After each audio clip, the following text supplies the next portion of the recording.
Hi everybody, welcome to my channel. So in this video today, we're just gonna talk about 17 facts about teen pregnancy. 17 true facts of being a teenager and being pregnant. As you can see, I have a bump that's about to pop out. I'm already 5 months, so I think I'm actually best placed to talk about this and to show you guys how it is, what it's gonna be like, what to expect, and the 17 true things to not ignore. So keep watching for more. So here we go again, the 17 true facts about being a teenager and being pregnant.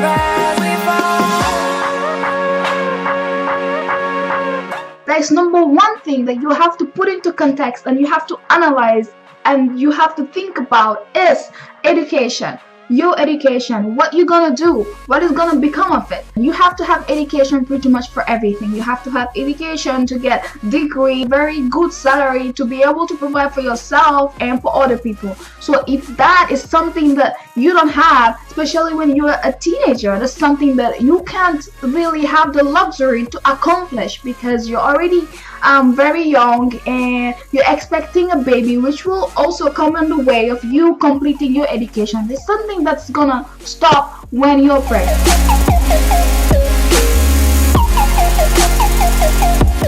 The third thing, family. So family comes at the top. Family is very important. You know, after education, after job and money, obviously those are like priorities, something you need to survive. But family is something that comes on top, above of anything else that comes after. Why? Because while you're pregnant, you'll be going through all this mixture of emotions in you, and you'll be so confused. You would need the support of somebody, and family is the best thing that you can have beside you to make you feel better, about yourself, to make you feel better about your pregnancy, to give you less depression, less stress. You would be feeling like you have people around you, you will be loved. So if, for example, you're not going to be with your partner, meaning the person you're gonna have the baby with, maybe try your family. I mean your family members, like your parents, your friends, and you know, all of those people. Try and be close to them, because whatever happens, you will need their support, you will need their help, you will need them to show you love and positivity in order for you not to depress and to feel better about yourself and your pregnancy. Sometimes families don't really understand the fact that somebody is a teenager and is pregnant. It's something that brings complication between parents and children and friends, and you know, it's just something that's really kind of hard for them to process. They're seeing their little child growing up and not even accomplishing anything yet in the life, and being pregnant already and have to be responsible for somebody else. So you have to really think about that.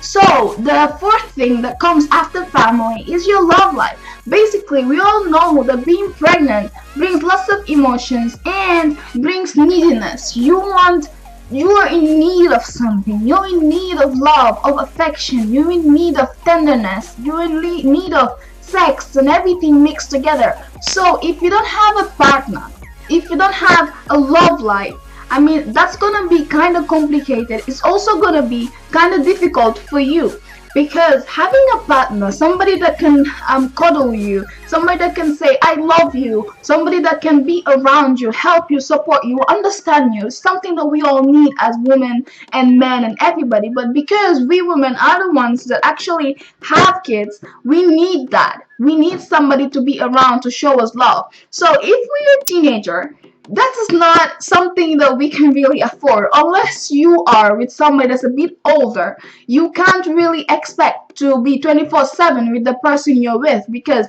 you're either living with your parents or you're living in a friend's house, on a family house somehow, depending on your situation. And you might not be able to see your partner, who might be also a teenager and who's also living with parents. Or if he was living alone or something, he might also be preoccupied with other things. So you guys might not really see each other very often as you would like, and there is this lack of attention and lack of love in that relationship, depending also on who you are and the way you think. But I think it's something that really has impact on a pregnant woman's life.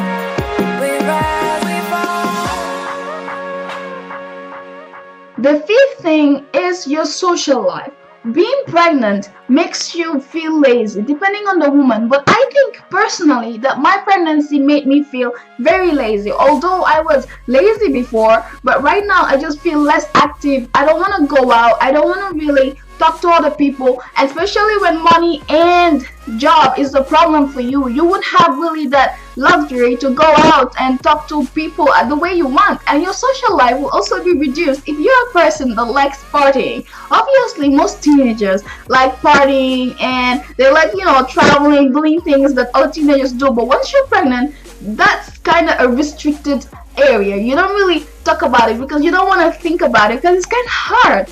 And then going around, with friends, like let's say going to nightclubs, drinking alcohol, or doing all that, something that you can't afford when you're pregnant because you can't really do all the stuff that can harm your baby. So your social life is kind of being restricted, unless if you want to go with friends to coffee shops, or going with them out for shopping or things like that. That can be understandable, but when you're the kind of person that really want to go out, have fun and things like that, it will be kind of difficult for you to get used to this. Then there are these incredible mood swings that just make other people try, and they just want to squeeze you because today you are happy, and then at the next moment you're like, God, I just want to kill myself, I hate this. And then the next moment you're just so angry, and what is this, why are you doing this to me, and all that. It's kind of confusing. You have all this rage, you have everything inside you that you just want to express to anybody around you. And if it is your partner, well, he might not really take you well, depending on who he is. He might take it personally, he might not, depending also on his experience and his level of maturity. And if you're with your parents, they will understand you better, especially when it's your mother, and because she's been there before, she knows what you've lived, and they might even help you through it. But trust me, mood swings are horrible.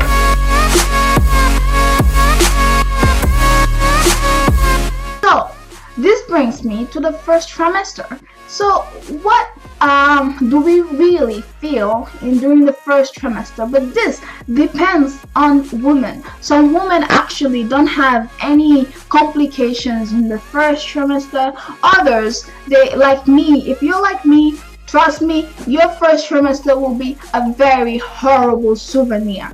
I, for one, my first trimester, I was experiencing morning sickness, like constantly. I couldn't really go to college properly because every time I wake up, I have this urge to just vomit, and whether I eat or not, I will end up in the toilet. And also, traveling by bus will just make me, want to puke all over the bus. And it also happened to me when I actually puked in my bag with all my books and everything. And it happened also when I had to drop off the bus a couple of times because I felt sick in the bus.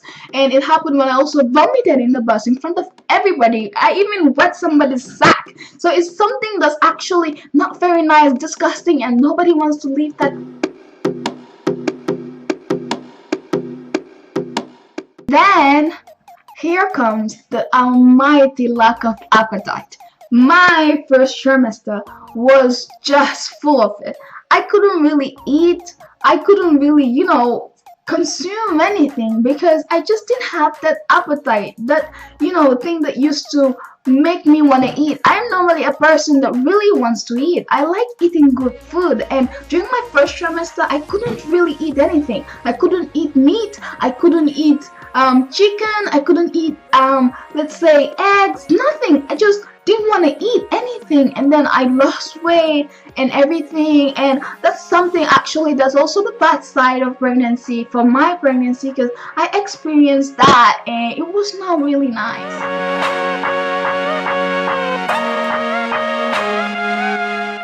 Then, just at the end of my first trimester, I experienced depression and stress.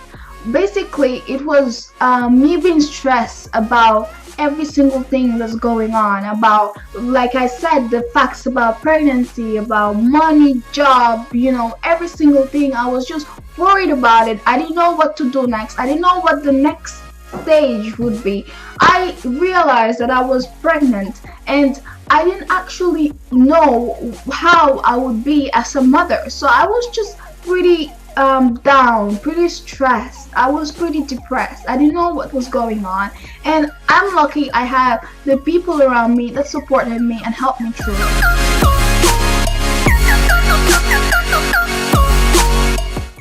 So then we move on to the second trimester.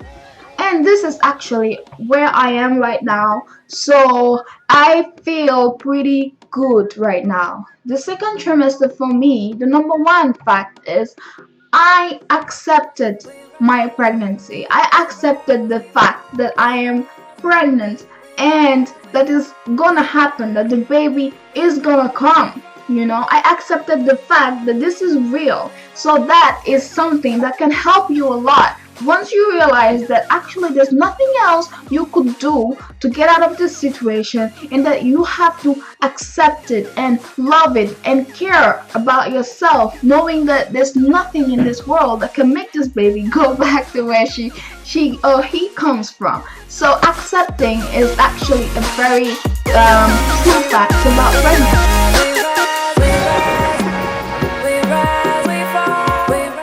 And then second thing that I felt in my second trimester is that I just regained my appetite, which is something that I really like. I'm really grateful about, because I hated the fact that I couldn't eat anything, and now I found myself being hungry all the time. I want to eat something. I want to drink lots of water, drink lots of juice. I want to feel happy about myself, and it really helps. The fact that I eat makes me feel a bit pleased about myself and about other people around, and less angry and less depressed.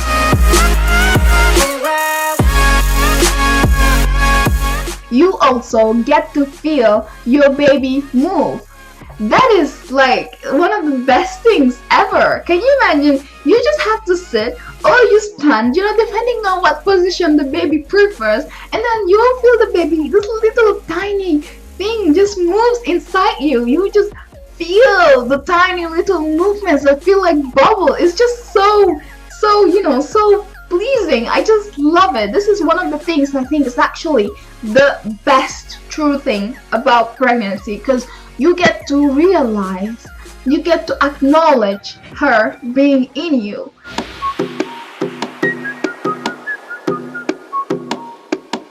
My last is sex.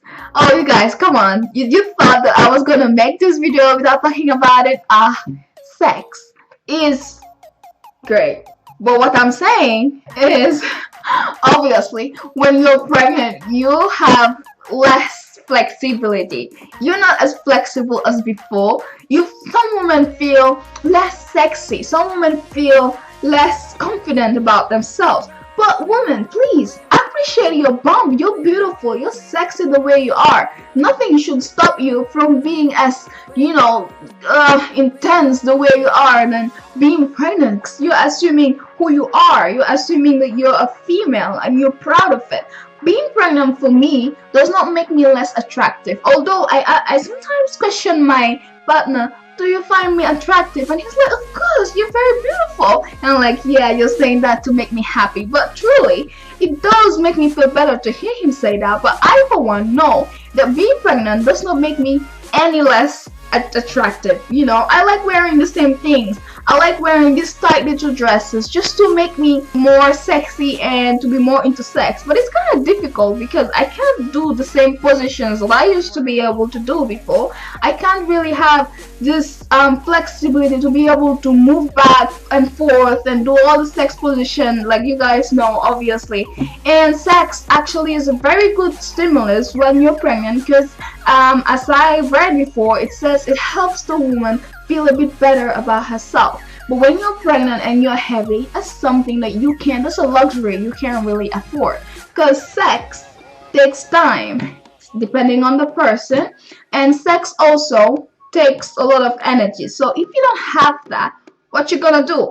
My advice to you is that talk about this with your partner and help him understand how you feel about sex, and help also him understand what he can do to make you feel better and to make you enjoy it like before or even more. So thank you guys for watching. This was very interesting for me. I get to go back to my whole pregnancy stay. I'll be making a third trimester fact, but for now I'm not there yet, and I'll prefer to be in that situation, you know, to share it with you guys so it can be a true thing that I actually experienced and I know is real. So thank you for watching and subscribe for my next video. Mwah, I love you guys.